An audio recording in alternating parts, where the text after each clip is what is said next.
நீ சொன்ன கதையை கேக்குற குடுப்பன அத்தைக்கும் வீணாவுக்கும் இல்லையேன்னு யோசிச்சேன். ஒருவேளை பெரிய மாமாவும் சின்ன மாமாவும் இந்த கதையை மட்டும் கேட்டிருந்தாங்கன்னா ரொம்ப சந்தோஷப்பட்டிருப்பாங்கல்ல. சத்யாக்கா வருத்தப்படாதீங்க.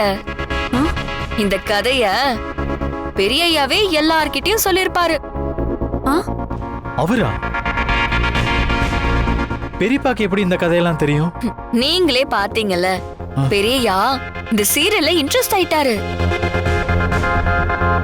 ஒருவேளை என்ன மாதிரியே அவரும் ரைட்டரை பார்த்து கதையை கேட்டிருக்கலாம்ல. அதனாலதான் சொன்னேன். இருக்கலாம் இருக்கலாம். உனக்கு ஒரு விஷயம் தெரியுமா துர்கா? பெரியப்பா சின்ன வயசுல டிராமா ஆக்டிங்னா உசிரே விட்டுருவாரு. ரொம்ப இன்ட்ரெஸ்ட் அதுல அவருக்கு. அப்படியா? அதனால கண்டிப்பா அவரும் இன்ட்ரெஸ்டா போய் கேட்டிருக்கலாம். சரி துர்கா, தூக்கம் வருது, போலாமா? நீங்க போங்க சின்னையா. சமையல் கட்டுல போட்டது போட்டபடியே இருக்கு. நான் சரி பண்ணிட்டு வரேன். சரி அண்ணி, good night. Good night Ashok. சரி துர்கா, நானும் உனக்கு ஹெல்ப் பண்ண வரேன். இல்ல சத்யாக்கா, நீங்களும் போய் படுங்க, நான் பாத்துக்கிறேன். சரி, குட் நைட்.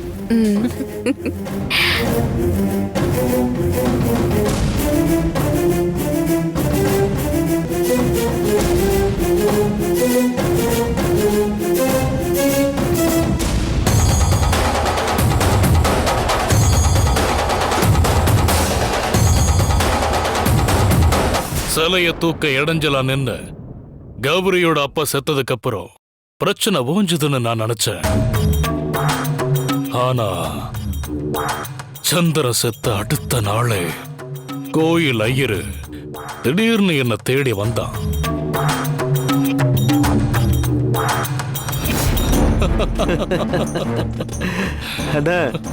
நமக்கு இருந்த எல்லா பிரச்சனையும் முடிஞ்சிருச்சு. ஆமாடா, இனிமே நமக்கு எல்லாமே நல்லதுதான் நடக்கும்.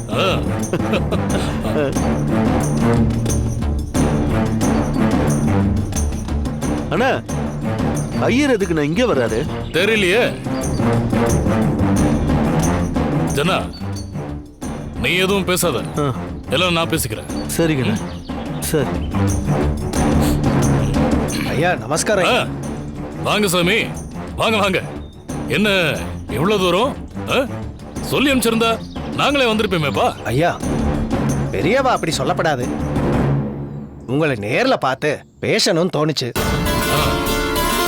உங்க ஆத்துக்கு போனேன்.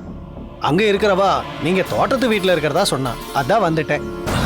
சொல்லுங்க, என்ன விஷயம்? சந்திரனும் அவ ஆத்துக்காரியும் நேத்து ஃபேக்டரியில ஆக்சிடென்ட்ல இறந்துட்டதா நான் கேள்விப்பட்டேன். அதை என்னால தாங்க முடியல.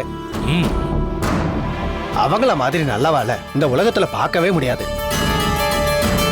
அதான் அந்த அம்பாள் அவங்கள கூட்டிட்டு போயிட்டா. இத சொல்லி ஒப்பாரி வைக்கதான் வந்தியா நீ? ஆமா சாமி, நடக்க கூடாது நடந்துருச்சு.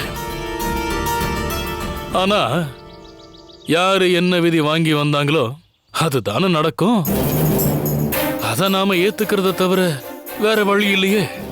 இத பத்தி பேசினாலே என் மனசு அப்படியே கணக்குது சாமி. சரி, நீங்க வந்த விஷயத்த சொல்லுங்க. ஒரு உதவி கேட்டு வந்திருக்கேன்.